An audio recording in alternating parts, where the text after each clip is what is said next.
Wow, so it's Tuesday again. And yeah. So, yeah, last week I guess didn't go so smoothly with all of the mods uploading their videos. We had some technical difficulties with Adrian's video, so that's why that kind of was skipped. And more technical difficulties with Kristen's. Yeah, we're still getting used to the new schedule and stuff, but hopefully it'll smooth out, I guess.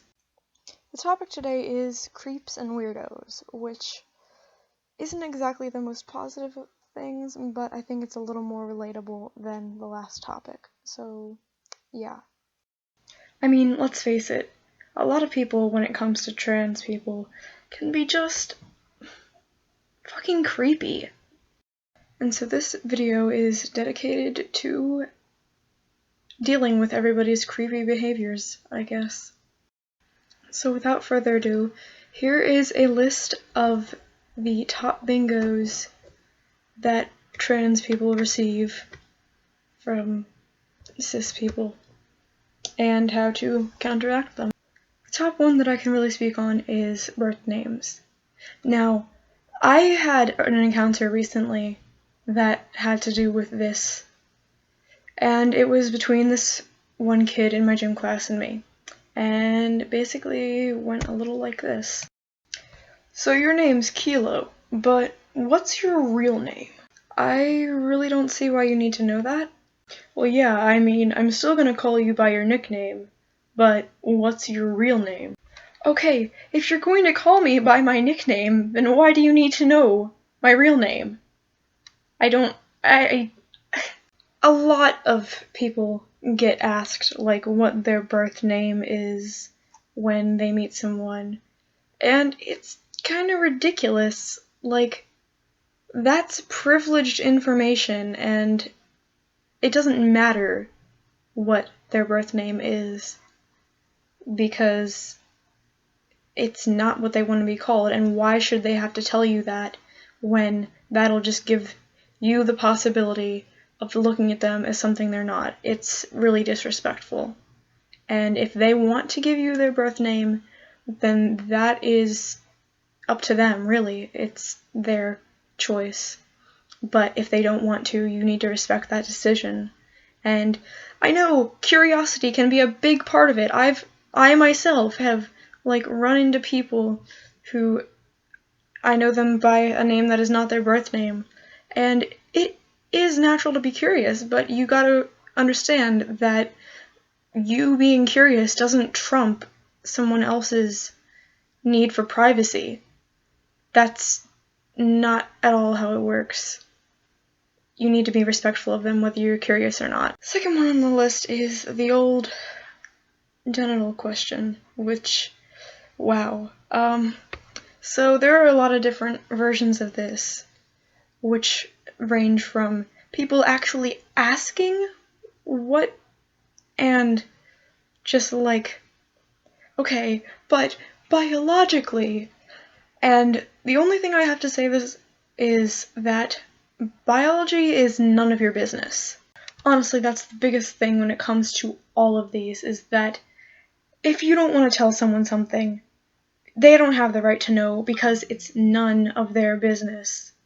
Besides the fact that a question like that is on so many levels just wrong. It's sick, it's perverted, it's completely inappropriate, especially in a lot of the settings where it's asked. And it's very personal. That's personal information. I mean, whenever you're a little kid, they always tell you, don't let anyone but a doctor or, your parents or something do anything down there. So then why do people think they just have the right to go and ask this kind of stuff? It's... ugh. Next is, oh, well, your pronouns make me uncomfortable, or oh, well, I mean, I get that you're a she or a he or a they, but I just see you as this thing, so it's gonna be so hard for me to call you that other thing. And it's just oh my god. You don't get it at all. You don't. The world is not designed specifically to cater to your needs and what you want and what makes you comfortable. You can't just stay inside your comfort zone for your entire life, and no matter what the topic is, a lot of people will get told that, because it's really true. If you live inside your comfort zone, you're not going to do anything.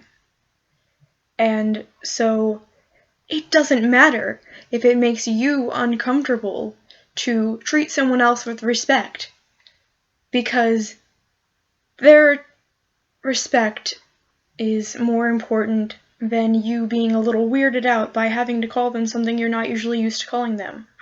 And I mean, I'm not trying to sound rude or anything with that kind of statement. Like, there are different levels of uncomfortable. Like, fearing for your safety, for example, is important, and that is a lot different from simply not feeling like taking the time to learn someone else's pronouns or their preferred name, because that's just laziness and not being used to doing a certain thing and just not feeling like doing it because it's new to you. That doesn't justify anything.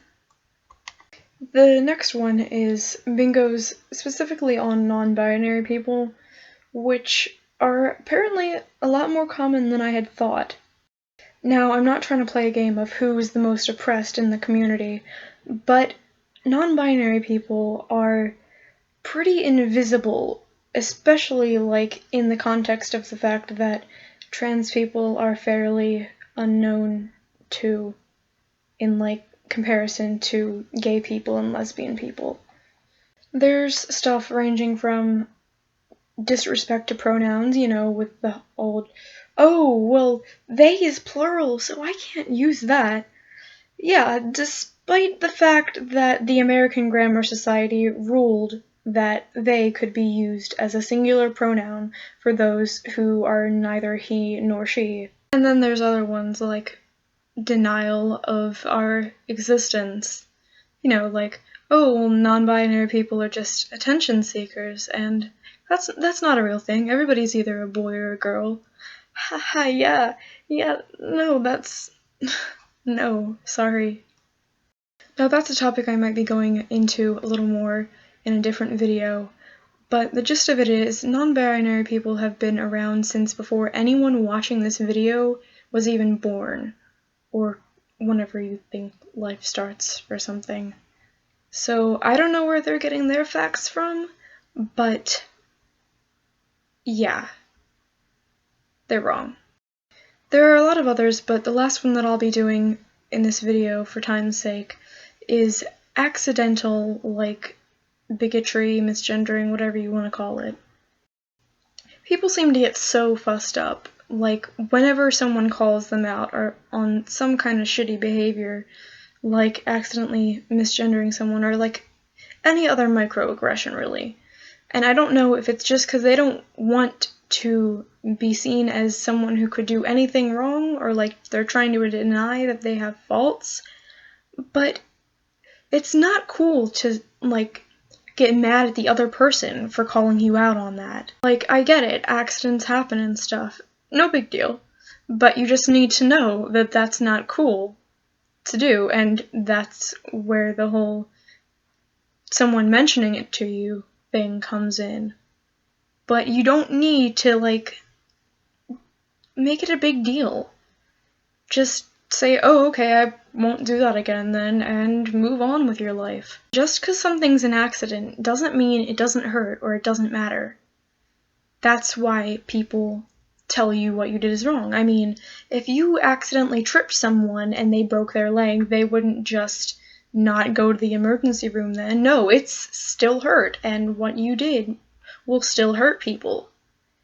And that doesn't mean that you're like a terrible person or anything. It just means that you messed up. Everybody does. And it's the best thing just to admit to yourself that you messed up so you don't mess up in the future. I don't know why people have such a problem with that, but that's really the simplest way to go. Well, that's all I have for this video, and I will see you guys next Tuesday.